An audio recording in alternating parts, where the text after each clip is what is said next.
பென்னாகரம் அருகே வனப்பகுதியில் வாலிபர் மர்ம மரணம். மறு பிரேத பரிசோதனை செய்ய சென்னை உயர்நீதிமன்றம் உத்தரவிட்டுள்ளது. வக்பு வாரிய திருத்த சட்டத்தை திரும்பப் பெற கோரி தருமபுரியில் விடுதலை சிறுத்தைகள் கட்சி சார்பில் கண்டன ஆர்ப்பாட்டம் நடைபெற்றது.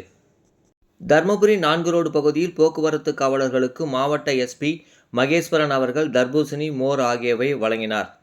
கல்லம்பள்ளியில் உள்ள உணவுப் பொருட்கள் சேமிப்பு கிடங்கில் மாவட்ட கலெக்டர் சதீஷ் அவர்கள் ஆய்வு செய்தார். கடத்தூரில் சத்திகுரு தலைமையில் பால்குட ஊர்வலம் இன்று நடைபெற்றது. திமுக கிழக்கு மாவட்ட பொதுக்குழு உறுப்பினர்கள் ஆலோசனைக் கூட்டம் இண்டூரில் மாவட்ட பொறுப்பாளர் மணி அவர்கள் தலைமையில் நடைபெற்றது. நிர்மலா முதியோர் இல்லத்தில் இருந்த மூதாட்டியை மை தருமபுரி அமரர் சேவை அமைப்பினர் நல்லடக்கம் செய்தனர்.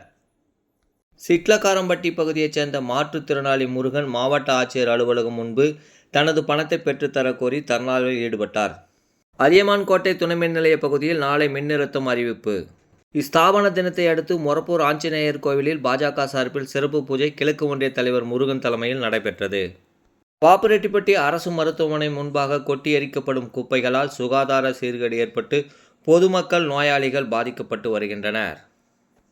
பொம்மிடி அருகே தாழ்வாக சென்ற மின்கம்பி உரசியதால் வைக்கோல் பாரம் ஏற்றி சென்ற ஈச்சர் லாரி தீப்பிடித்து எரிந்து சேதமானது.